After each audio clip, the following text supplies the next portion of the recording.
Sorry ya cuy, baru sempat upload. 1 minggu terakhir gue lagi berjuang melawan sakit gejala tipes, demam, dan radang tenggorokan. 5 hari ke belakang harusnya udah gak bisa buat video, tapi masih dikuat-kuatin, sampai akhirnya 2 hari kemarin drop, dan gak bisa bangun, akhirnya gak bisa buat video baru lagi. Sekarang pun belum sembuh total, tapi masih berusaha sekuat tenaga nerusin. So, mungkin untuk 1 minggu ke depan, penggunaan gambarnya bakalan dikurangin. Jadi lebih banyak cerita aja daripada gambar. Yang artinya gambar bakal diulang-ulang terus, tapi cerita bakalan lanjut terus. Mudah-mudahan bisa cepat sembuh maksimal dan bisa bikin video full lagi. Oke, tanpa berlama-lama, inilah lanjutan dari akhir pertarungan Hasan I Sabbah. Rio baru menyadari bahwa pedangnya terasa semakin berat, seolah menyatu dengan sihir yang mengalir dari tubuhnya. Dari kejauhan, pertarungan itu tampak indah. Cahaya menembus celah atap yang retak, memantul di butiran air yang berterbangan, membentuk panggung megah bagi duel maut. Sera pernah memadukan sihir angin dengan pedangnya, mendorong setiap tebasan dengan kendali udara yang presisi. Kini, tanpa sadar, Rio melakukan hal serupa melalui sihir air, namun dari arah yang berbeda. Jika wind rope bagaikan layar kapal yang melaju tertiup angin, maka water rope adalah kapal yang dipacu oleh baling-baling dan semburan air. Perbedaan sederhana itu justru melahirkan kekuatan besar. Semua lahir dari satu dorongan, hasrat melampaui pria yang berdiri di hadapannya. Dengan setiap ayunan, Rio menanggalkan gerakan sia-sia, menajamkan tekniknya, dan mempercepat segalanya dengan sihir air. Hingga akhirnya, semua menyatu dalam satu serangan. Tebasan mendatar pedangnya berhasil merobek sisi kiri lawannya. Namun, meski terluka, sang pemimpin segera melompat mundur, memberi jarak yang tak bisa dimanfaatkan. Luka yang seharusnya parah mulai sembuh dengan cepat, seakan tersiram ramuan penyembuh terbaik. Rupanya, ia menyimpan kapsul obat di balik giginya, sebuah trik yang hanya mungkin dilakukan oleh mereka yang sudah lama hidup di ambang maut. Alih-alih melemah, pemimpin itu justru tersenyum, merasakan gairah aneh meski di usia senja. Ia mengakui betapa mengejutkan perkembangan Rio yang mampu menyainginya dalam waktu singkat. Menyebutnya monster sejati, bukan hanya karena pertahanan tapi juga karena serangan. Rio tetap siaga, menjaga kuda-kuda seigan, posisi paling sederhana namun paling akrab baginya. Tiba-tiba, sang pemimpin menatap dengan ragu namun penuh pengakuan. Ada sesuatu yang asing sekaligus familiar. Gaya bertarung Rio, rambut hitamnya, dan pedang es yang melengkung. Semua itu mengingatkannya pada tanah kelahiran sendiri. Saat itulah rahasia besar terungkap. Rio, sama sepertinya juga datang dari dunia lain. Mereka berdua, rupanya sama-sama orang bumi yang terlempar ke dunia asing ini. Keheningan panjang menyelimuti ruang setelah pengakuan itu.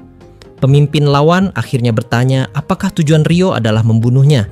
Namun jawaban Rio tegas, ia hanya ingin menyelamatkan Pangeran Willy. Prioritas itu lebih penting daripada duel sia-sia yang tak berkesudahan. Mendengar hal itu, pemimpin lawan menghela napas, lalu menyarungkan pedangnya. Pertempuran sengit itu pun berakhir begitu saja.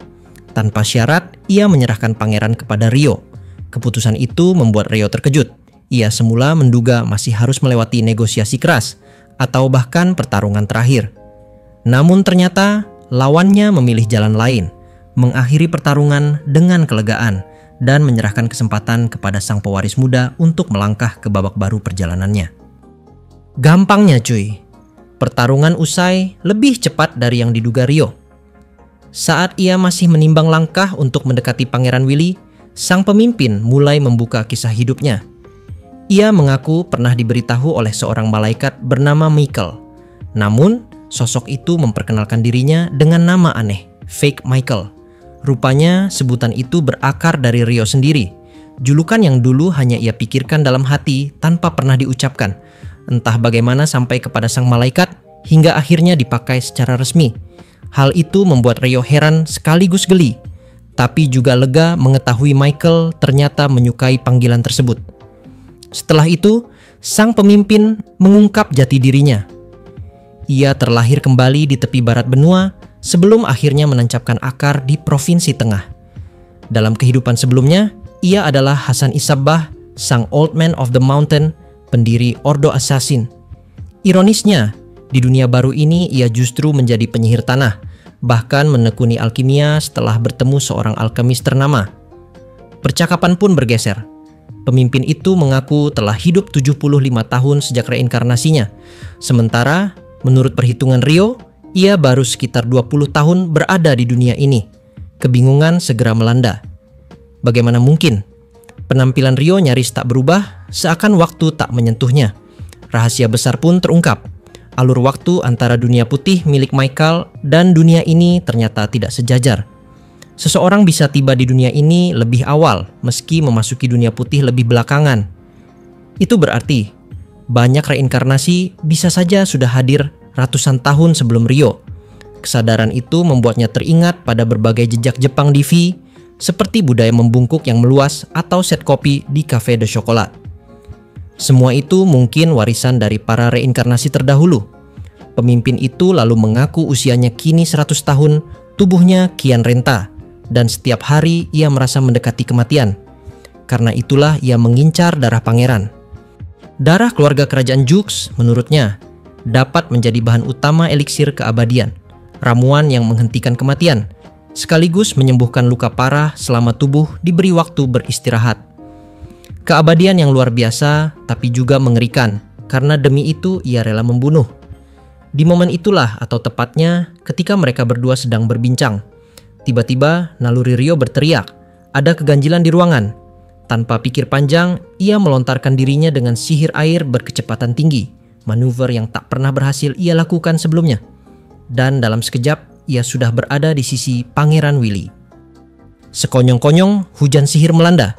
Panah, tombak api, tombak batu.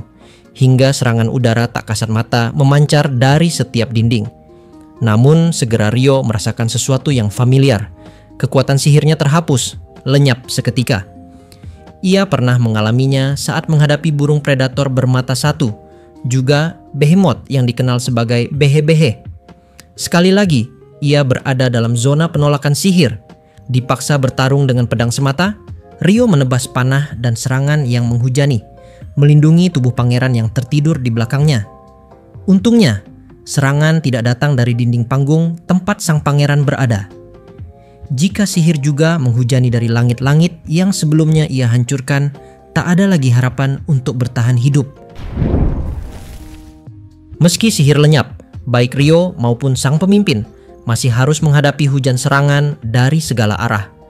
Rio bertahan dengan pedang sambil melindungi tubuh Pangeran Willy, sementara pemimpin tua itu tak kalah mengagumkan, menahan rentetan proyektil hanya dengan tubuh dan pedangnya. Kehebatan itu membuat Rio terkesima, namun kemampuan luar biasa tersebut menuntut harga. Tubuh sang pemimpin sudah tua, baru saja menguras tenaga dalam pertarungan sebelumnya, dan kini dipaku di tempat, dipaksa bertahan. Serangan semakin rapat dan akhirnya malapetaka datang. Sebuah tombak batu tipis, berbeda dari yang lain, menembus dadanya. Pertahanan pun terbuka, dan sihir udara tak kasat mata menembus tubuhnya. Saat hujan serangan berakhir, hening yang aneh menyelimuti ruangan, dan bersama itu, perasaan sihir lenyap pun sirna. Rio segera mengurung Pangeran Willy dengan 10 lapis dinding es, lalu melingkupi ruangan dengan perlindungan serupa. Ia bergegas ke sisi sang pemimpin, hanya untuk menemukan luka parah di dadanya, darah memancar tanpa henti. Rio berusaha menghentikan pendarahan dengan lapisan air, menutup lubang di jantung dan pembuluh yang robek. Namun itu bukan penyembuhan sejati. Tanpa ramuan atau sihir tingkat tinggi, harapan untuk hidup tidak ada. Sang pemimpin tahu ajalnya sudah dekat. Ia menyadari bahwa dirinya mati bukan di tangan musuh asing, melainkan jebakan yang ia ciptakan sendiri lebih dari 20 tahun lalu. Serangan itu ternyata adalah karyanya, sebuah perangkap besar untuk menjatuhkan musuh sekaligus. Namun tombak batu tipis yang menembus jantungnya adalah sihir khusus milik Natalia, bawahannya sendiri, yang rupanya telah berkhianat di bawah pengaruh Black. Kesadaran pahit itu membuatnya menertawakan diri sendiri. Betapa ironis mati oleh tangan bawahannya dengan senjata ciptaan sendiri. Dalam detik-detik terakhirnya, ia memohon sesuatu yang mengejutkan. Ia ingin mewariskan alkimia yang telah dikembangkannya. Tidak seperti keterampilan dalam kisah fiksi yang bisa diwariskan begitu saja, ia hanya bisa menitipkan dokumen dan teknik hasil hidupnya. Alasannya sederhana, Ryo pernah memuji lingkaran sihir serangannya, dan menurutnya hanya seseorang yang menghargai keindahan semacam itu yang layak melanjutkan warisan tersebut. Seni alkimia, meski ternodai oleh darah perbuatannya, tetaplah suci. Ryo pun menerima buku-buku yang ditunjukkan sang pemimpin.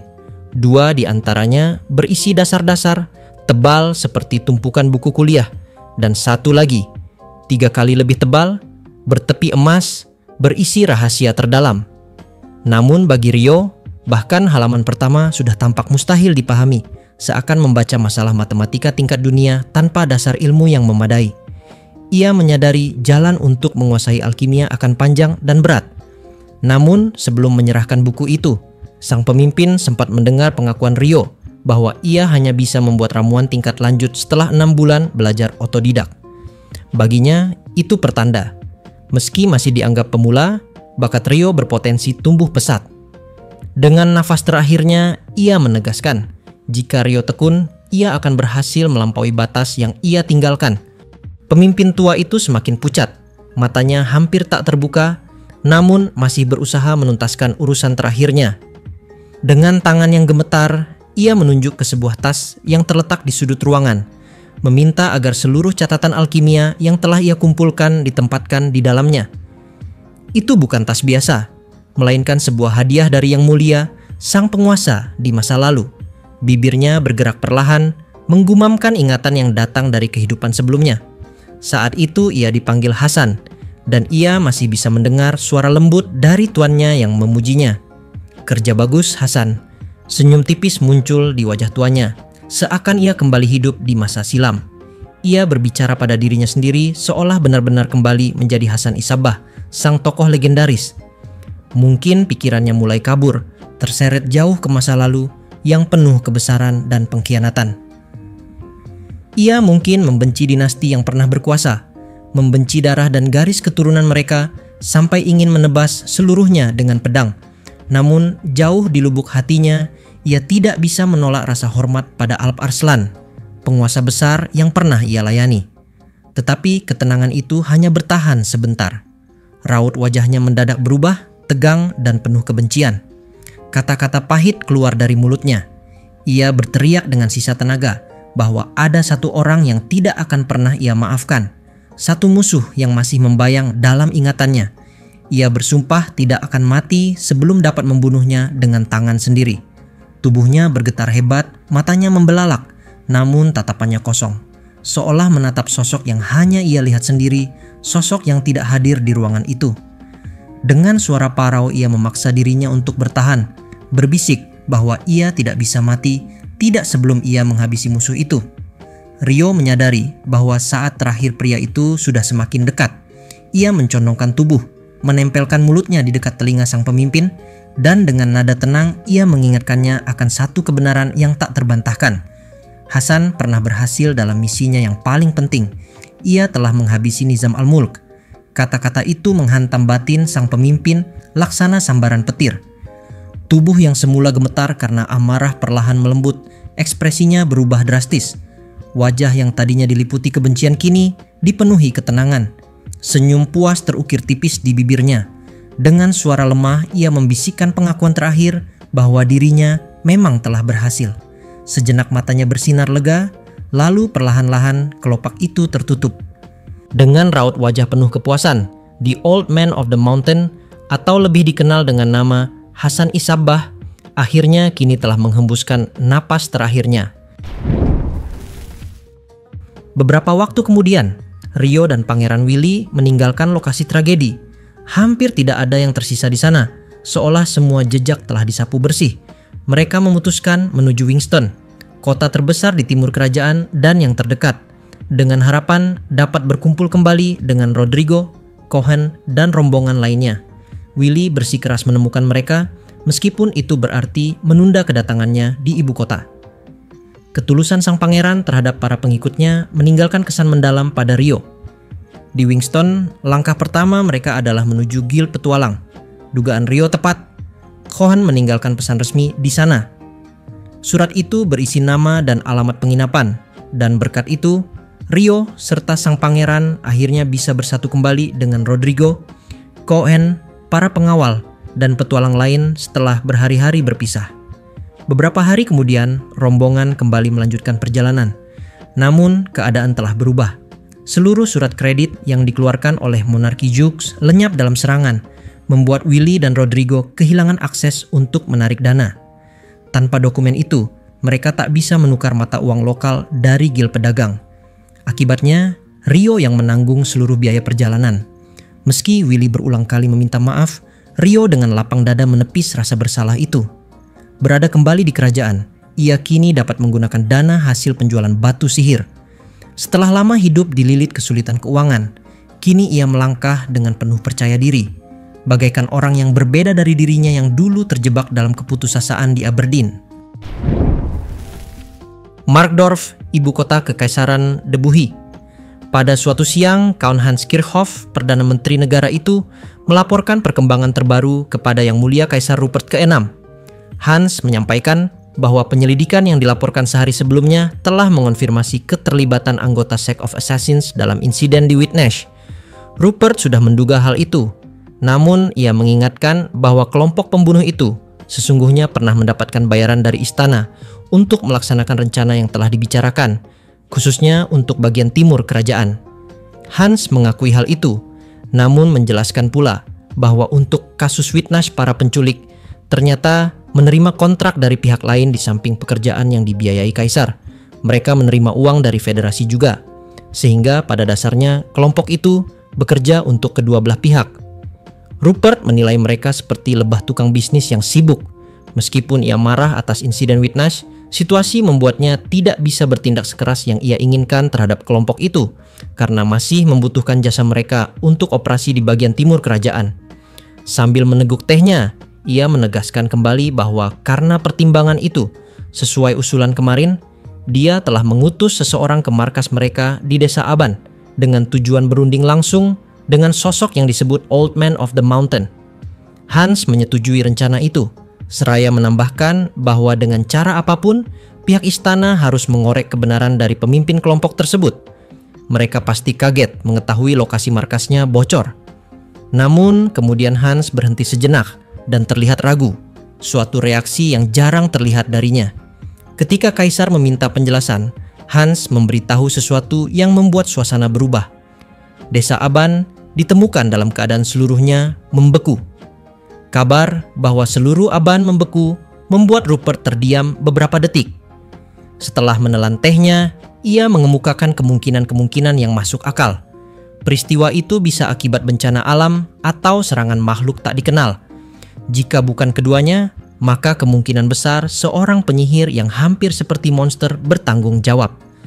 Ia mengingatkan pula bahwa Oscar pernah mengalami kekalahan melawan penyihir semacam itu, sehingga hipotesa tentang kekuatan magis ekstrem menjadi relevan. Hans terkejut mendengar kaitan itu dan nyaris tidak percaya bahwa seorang penyihir mampu membekukan satu desa utuh. Rupert menyesali bahwa ia mungkin telah mengabaikan peringatan Oscar sebelumnya dan mengakui itu sebagai kesalahannya. Ia kemudian memerintahkan Hans untuk menyelidiki penyihir air tersebut secepat mungkin, menginformasikan divisi sihir kekaisaran tentang temuan awal, dan meminta keterangan lengkap dari Oscar mengenai apa yang diketahuinya tentang pria itu. Hans menerima perintah itu dengan patuh dan segera bersiap menjalankan tugas yang diperintahkan Kaisar. Nah, sampai sini cerita pertarungan Rio sudah selesai, dan untuk episode berikutnya, konflik yang paling baru akan segera muncul, yaitu sebuah konflik lebih besar daripada sekedar perjalanan jadi kurir keliling negara. Bahkan, saking serunya kisah perjalanan Rio berikutnya.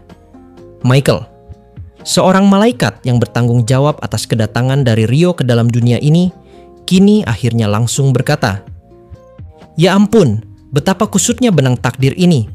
Gumamnya ringan, meski senyumnya tampak terlalu cerah untuk kata-kata yang ia ucapkan. Manusia-manusia yang sulit dikendalikan, dunia-dunia yang terus meronta. Meski kau masih bertahan hingga saat ini, apakah kau benar-benar akan baik-baik saja, Dominus Rio Mihara? Ia menunduk sedikit, seakan membaca jejak nasib yang terukir pada prasasti itu. Lalu sahabatmu, Abel, benang takdir yang melilitnya, mustahil untuk bisa diurai. Sungguh menarik. Dan kemudian, sebutan yang mereka berikan padamu, Red Demon Lord. Nada suaranya bergema seperti ejekan halus namun syarat makna. Kau adalah seorang penyihir air, namun warna biru tak mereka kenakan padamu. Tidak, warna merahlah yang melekat, seperti air yang telah ternoda darah. Ironis, sekaligus puitis. Demi dirimu, aku berharap tak satu pun dari dua takdir itu benar-benar terwujud. Kalimat-kalimat yang menyeramkan itu ia lontarkan dengan ekspresi penuh keriangan. Mungkin karena wujudnya telah terlalu jauh dari sisi manusiawi. Oh, benar? Kau sedang menuju ibu kota kerajaan. Kebetulan sahabat karibmu, Abel, ada di sana juga. Dan lihatlah, sang pahlawan dari barat pun sedang menuju ke arah yang sama. Ia terkekeh pelan. Matanya berkilat seakan menikmati pertunjukan yang hanya ia yang tahu akhirnya. Semua kekuatan besar berkumpul di satu tempat. Aku bisa merasakan badai sedang terbentuk di cakrawala. Tak peduli sekeras apa kau mencoba, jalanmu, Dominus Rio Mihara, akan selalu menyeretmu pada pusaran peristiwa besar. Begitulah adanya. Kadang aku berjumpa dengan manusia semacam itu, tetapi tak kusangka kau salah satunya. Ia menutup ucapannya dengan suara yang ringan, hampir seperti doa, namun berlapis ancaman. Semoga beruntung, kau akan sangat membutuhkannya. Intinya, Michael yang saat ini terus menyaksikan perbuatan dari Rio, kini akhirnya mulai menantang Rio dengan sebuah takdir baru, sekaligus takdir besar, yang sekarang sedang menunggunya tepat di dalam ibu kota kerajaan.